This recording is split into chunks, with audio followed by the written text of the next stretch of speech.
Meditation optimizes 5 fundamental dimensions of human happiness. The first dimension is reducing suffering, the ability to experience unavoidable pain with less problem.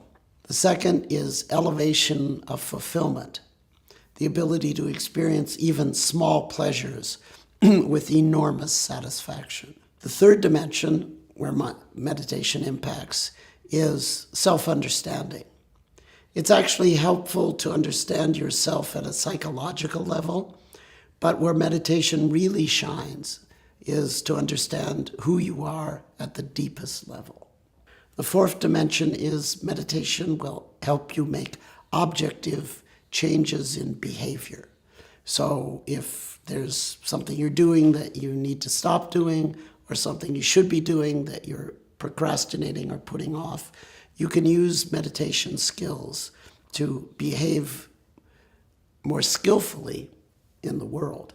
And ultimately, to find within yourself a spirit of serving or contributing to the happiness of others that comes from a spontaneous love. And actually, that spirit of love and service is a consequence of success in the other 4 dimensions. As you suffer less, are more fulfilled, as you understand who you are, and as you have a handle on changing how you carry yourself, all of that sums up ultimately in how you contribute to making this world a better place. One Zen master said, the average person is used 24 hours a day. The person of Zen uses 24 hours a day. The reason you and me click on these kinds of videos is because we want to stumble upon some piece of information that can drastically improve our lives. When it comes to watching YouTube, I mean, I've watched so many helpful videos. I attribute so much of the quality of my life to the specific YouTube videos that I found, the teachers that I found on this platform. This is really an amazing platform to learn about things. But sometimes it's not about discovering something new. It's discovering something about something you already know about. Most people on the street, they know about meditation. Your parents, they know about meditation. Most people you know about meditation. How many do it? Not so many. If these people that you know knew the full scope of its effects and they were able to feel it suddenly, do you think they'd be meditating more? Of course they would. You see, I've meditated for more than 500 days in a row, so I have a lot of experience, I can share a lot of stuff, but even I didn't know about the physiological benefits. I didn't know that it increases melatonin and serotonin. I didn't know that it rewires the brain and it increases the gray matter in the brain. I didn't know that it's a direct way of regulating stress. I didn't know all of these things, but we're going to go through that in this video. This isn't just something that, makes you feel good or something that is recommended. No, I want to really rewire your brain so that you understand that this is one of the most powerful things you can do for your health. We're not just talking about a change in your mental state. We're talking about profound physiological changes, positive changes. From now on, and for the rest of this video, I want you to consider meditation, starting to do it every day, at least for 15 minutes, something like that, as profound as quitting sugar. I want you to consider those two at the same level. I've always thought that there isn't a lot of science about meditation, because who cares? You sit down and then you feel a little bit better and then you're done. No. People are actually, especially scientists, are very interested in meditation, it seems, luckily for us. So there's an insane amount of science done on people who meditate a lot and people who haven't meditated at all. And the most profound thing, honestly, the thing that I found the most studies on, is people with anxiety and depression. From a scientific perspective, if you were to say that meditation is effective for something, it is certainly 100% effective for people with anxiety and depression. Study after study, as you'll see over there, shows that meditation fixes these people a lot. They feel much better after consistently doing meditation. So if you suffer from any type of anxiety or any type of depression, do meditation. And if you want to prevent these two in the future and you want to have higher pain tolerance, because this is something that they talk about, that the people who do meditation, they get a very big increase in pain tolerance. If you want to suffer less in general, then this is your best tool. In this study, they found that meditation increases the gray matter in a part of the brain called the hippocampus, in a specific part of the hippocampus. Now, why is that important? Well, you see, what studies have found is that people who smoke cannabis and drink alcohol get a decreased amount of gray matter in the brain. It's the same with video games, specific video games, and it's the same with porn. If you watch a lot of porn users have lower gray matter. They lose gray matter. Now, me and you know that these activities are destructive. We don't want them. They make you feel like shit. Meditation is the exact opposite of the degenerate stuff that gives you brain fog. It gives you clarity and it increases gray matter. It regenerates your brain and makes it stronger. Then we've got this study that shows that meditation directly impacts a part of the hippocampus which deals with stress, along with the amygdala, which also deals with stress. So meditation is therefore a direct way of regulating stress. Now, you might think that this study is not relevant to you because it's about people with high blood pressure, with hypertension, but it is. So they took a bunch of people with high blood pressure and they made them meditate, and what they found is a significant drop in their blood pressure. Mind you, we're not talking about any nutrition changes, we're not talking about any weight loss, we're not talking about those things. We're just talking about meditation, okay? So imagine what would happen if you meditated. You already have good blood pressure, right? What would happen if you meditated is that your cardiovascular system would become more efficient. We've already shown some pretty nice studies, but this next study is absolutely ridiculous because what it says is that if you meditate, your telomeres will most likely stay long for longer. Now, what does that mean? Cutting out all the bullshit that you don't need, telomeres are a way of measuring how long you live and cell integrity and strength and longevity of the cell.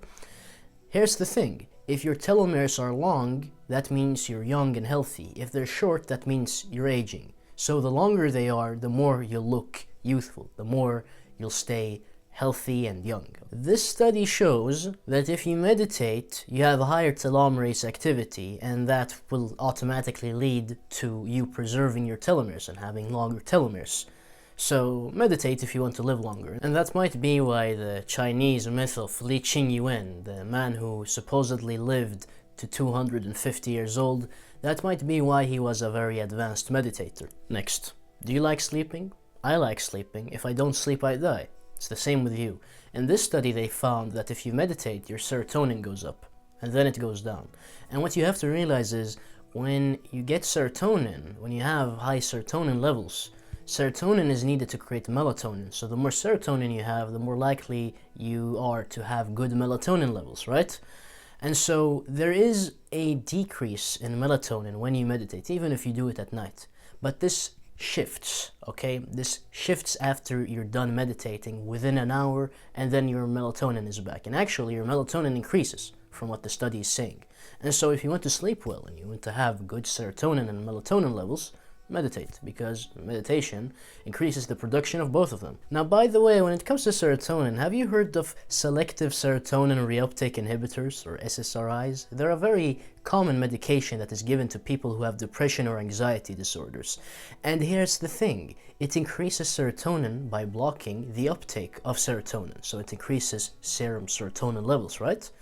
Now, the pill earns people money, and it's very easy to take. While meditation doesn't earn anyone money, except if you're a teacher and you're good at getting people to go to your retreats. You're getting the same effects in both cases, aren't you? So should you go for the medication or should you go for the meditation? You're seeing a pattern, aren't you?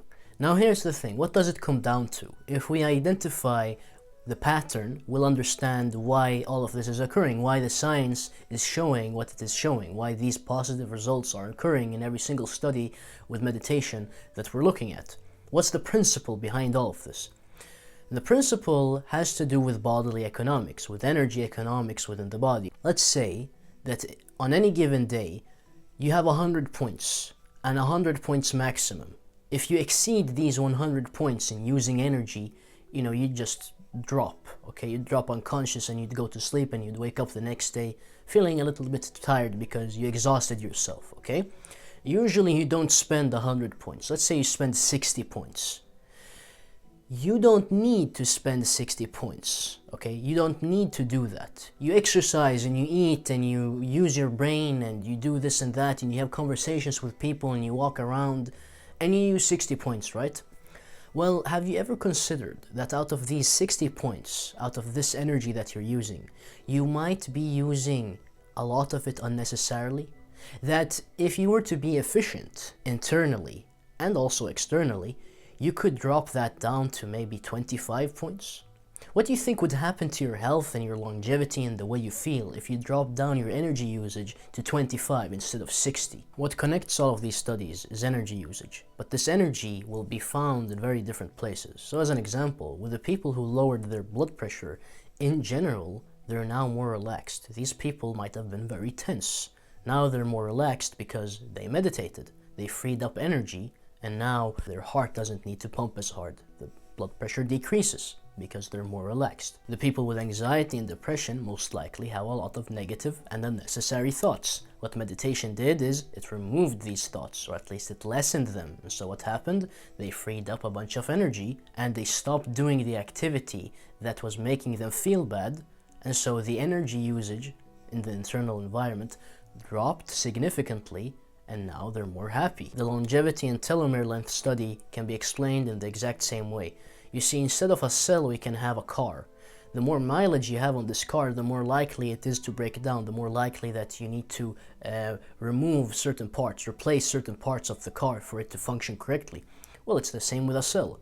If you abuse the cell, if you make it so that it needs to create much more energy than it needs to, then it's going to die, and then, you're going to get that cell replaced, right? And the more you replace the cell, eventually you'll age and you'll see the effects and then you die.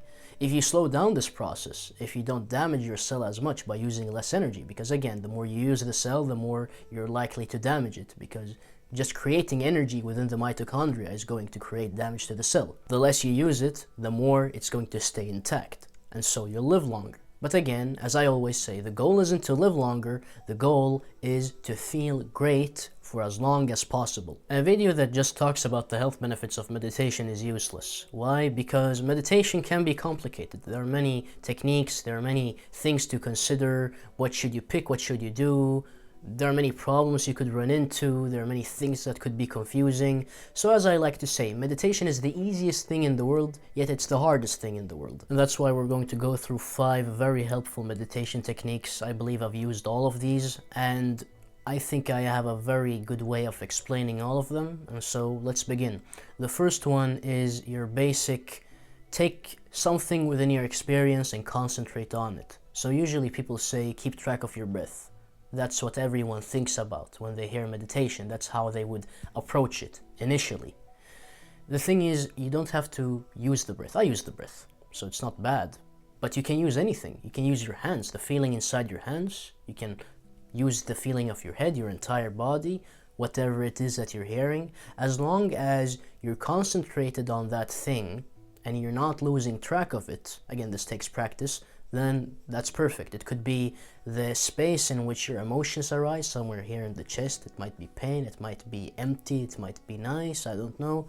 It could be mental imagery, it could be the thought space. The way you progress in this type of meditation and the end goal is to do the same thing with the entire field. So what am I talking about?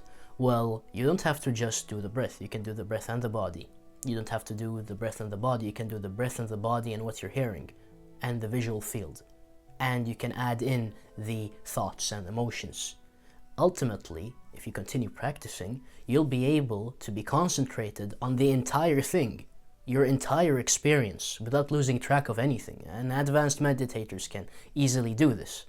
This stuff feels like it's way beyond us, but it really isn't if you practice. Now, when you start adding more than one thing, that's when your life starts to transform drastically, because suddenly you're on a walk and you can feel your entire body moving. You can feel each step.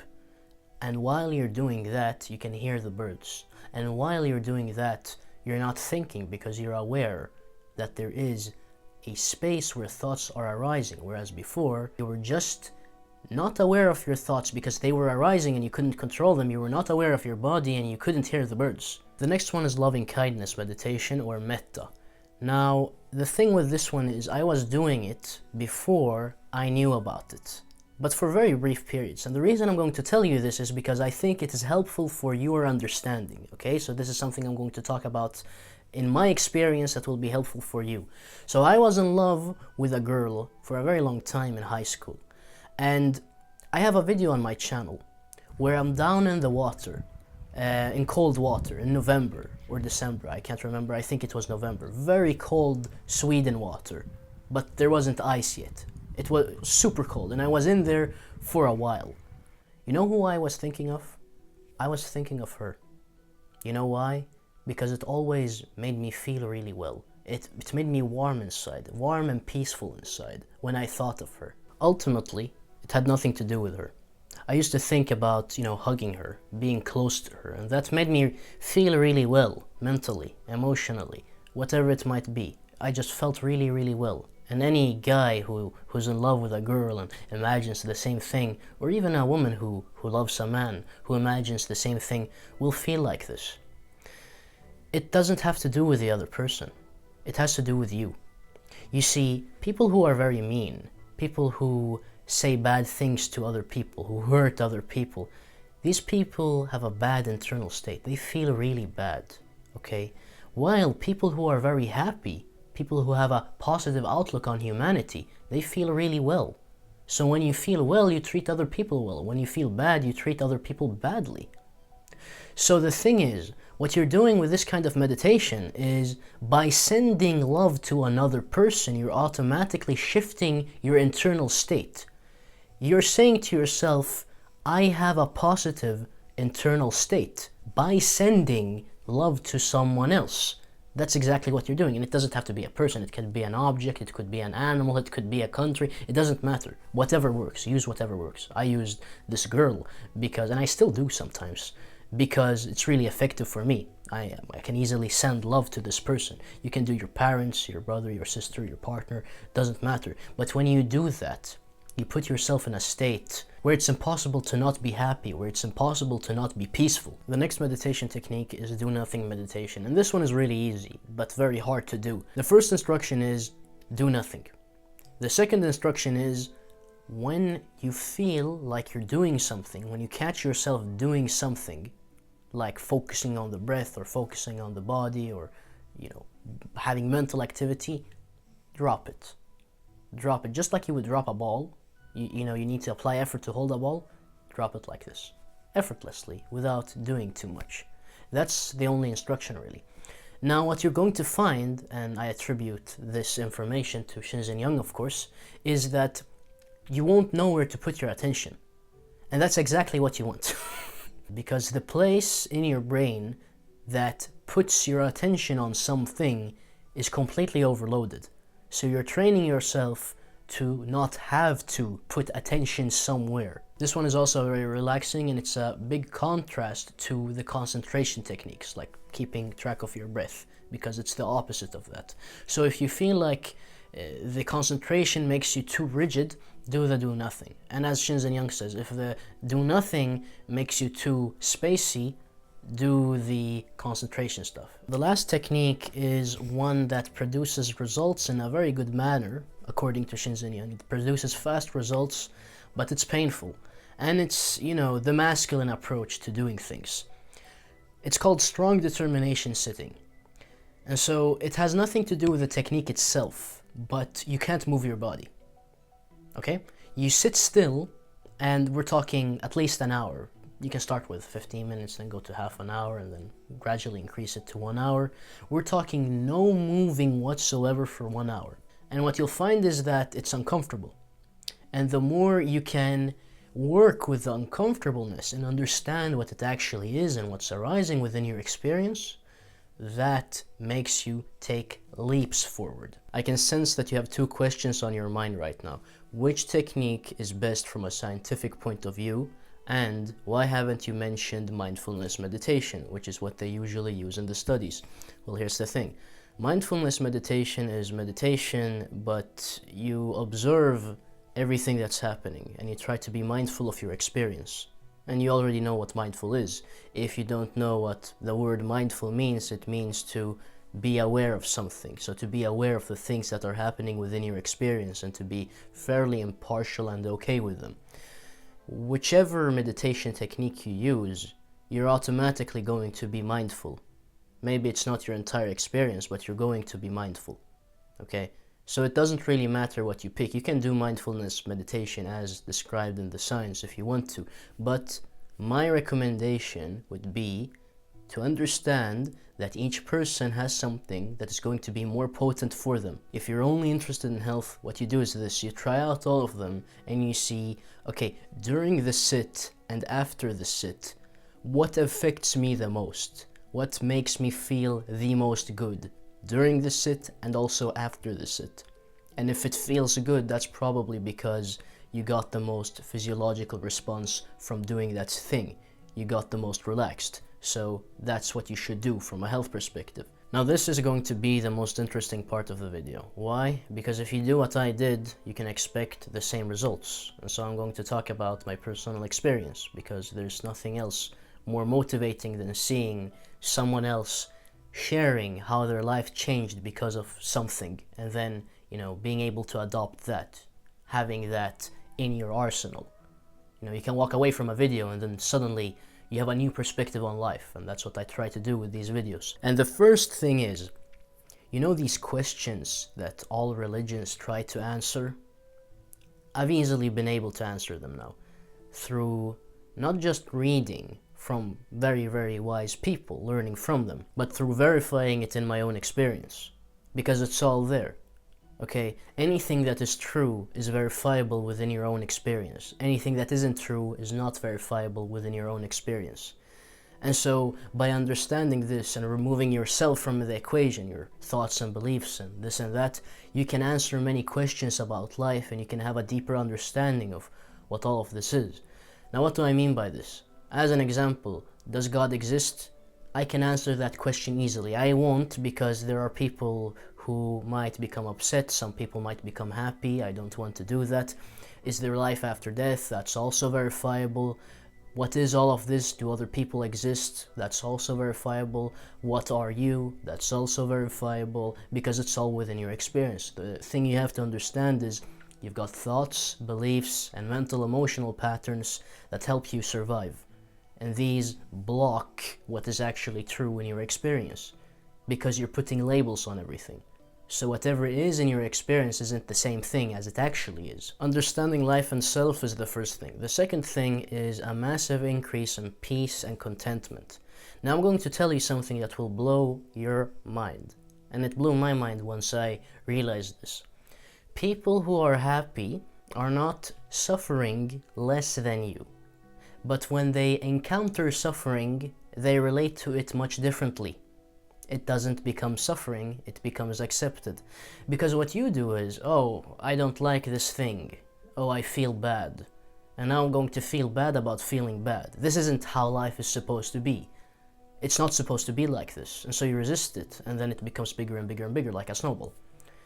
Well, if I feel sad, I don't say to myself, I'm not supposed to feel like this. I say, there is this feeling in me, and that's it. There's nothing I can do about it, so I accept it. That's it. And so there's no suffering, because the feeling isn't producing any suffering, because suffering itself is conceptual. But that's super hard to understand if you don't really dig into it. But again, it's these kinds of questions that you can answer when you start meditating, because your mind becomes so powerful that you can see the inner workings of everything. The third thing is a massive increase in stress tolerance and pain tolerance, and less suffering in general. So because you've gained the skill of being able to dig into any part of your experience, if you dig into pain without adding all the bullshit, so, oh, I need to get away from this, or, oh no, this is so bad, oh, ow, we need to stop. No, you can simply try to relax into it. You can relax into the pain, and suddenly it's not as painful anymore. So it's the same thing, but in the pain scale, suddenly there's less pain because you're using your mind to assist in clarifying what the experience is. And this goes for anything. Anything that you find bad, anything that you don't like, you're easily able to accept it and analyze it and break through it. And so in life, you'll have a massive reduction in suffering. The fourth thing is massively underrated, but it's the ability to not think. And I made an entire video about it. But here's how I would explain it. So before, if I were to take a walk, I would sit there in my mind and talk to myself, and I would feel like there was never any peace within the walk. Okay, I just got fresh air and that's nice, so I feel a little bit better, but it's not what I was looking for. Now, at any part of the walk, I can turn off the mind, just walk. No thoughts, no talking to myself. Oh, I want to think again? I'll think. Oh, I don't want to think? I turn it off. Same thing when I'm sitting on the train. Oh, okay, so I just want to look out the window without thinking? Turn it off. And as Eckhart Tolle says, most of your suffering comes from that voice within. What do I mean by this? Well, if you're thinking about something from the past, oh, I shouldn't have done that. Or one time I talked to a girl and I said that and I shouldn't have said that, and that was a really bad situation. Oh, I was in this situation and I fumbled a baddie. You're able to remove that, because if you're not thinking, that doesn't happen, okay? And if you're very worried about what you're going to do in a week or tomorrow, or you have a heavy day coming up, that doesn't happen because the voice is not there. And if it does happen, you're aware of the voice. The fifth benefit is you become so much better socially and you become more liked. Okay, so what do I mean by this? Well, we have to understand awkwardness. Why are you awkward? Why is someone awkward? Well, because they're in their head. They're telling themselves things about the interaction that is not true. They're telling themselves, oh, this person finds me ugly, or I might mess up, but they're not messing up because this is a thought. That's not what's actually occurring. They're thinking about the future. They're overthinking everything. And so that leads to fear because they think something bad is going to happen in the future. And that leads to nervousness. And if you're talking to someone who's nervous, you're not going to be able to have a relaxed conversation that flows. It's like playing badminton, but the other person is disabled. But here's the thing, when you remove that voice and you don't perceive people in a way where something bad could happen in the future if I don't interact with them correctly, then they're just like a family member or a friend. You speak to everyone in the same way, and you're very relaxed and you're peaceful, and you don't care about the fact that you don't know them or you know them. It's all the same to you. This is the secret that I've found to social interactions that I've never seen anyone talk about. If you instantly start to talk to someone like they're your best friend, but you don't share any personal details, you're just as relaxed as if they were your best friend, and you don't have any special thoughts about them being a stranger, and you don't treat them as a stranger, instantly you're going to be friends. Like, if I talk to a person for 2 minutes, they're automatically my friend. And number 6, freedom. This is the principle that guides all of the other benefits of meditation. You get freedom. Freedom to be peaceful. Freedom to not think. Freedom to interact with another person without experiencing your own bullshit. The freedom to feel whatever you want to feel without having to relate that to any belief that tells you that you shouldn't feel that way. The freedom to not have a nationality, to not have an ethnicity, to not have a name, to not be a person, to be nothing whatsoever. That's the freedom. The freedom to be nothing. The freedom to realize that this entire experience is generated by you, and that it only exists in your head, and that the only way to make sense of the world is to think that the world is objective, and to think that you are you, and to think that you have a name, and to think that this is this and that is that. And to realize that everything within your experience is self-generated, is created by you, and the only way you make sense of everything is because you've learned about everything. And if you take away that, you'll be left with the only thing that's true, and you'll realize that this entire experience, so everything that's in your experience right now, is absolutely nothing whatsoever. I've got a free PDF called the 10 Dietary Rules. Instead of giving you cookie cutter bullshit meal plans, I give you the principles that any diet should satisfy. And I have a book called the 6 Health Commandments. It delves into a little bit of the things we talked about in this video, but it gives you the truth of what health is. So whatever you do, whatever you learn, whatever you analyze, it must come down to what I write in this book. Go and achieve absolute nothingness. I know you can do it.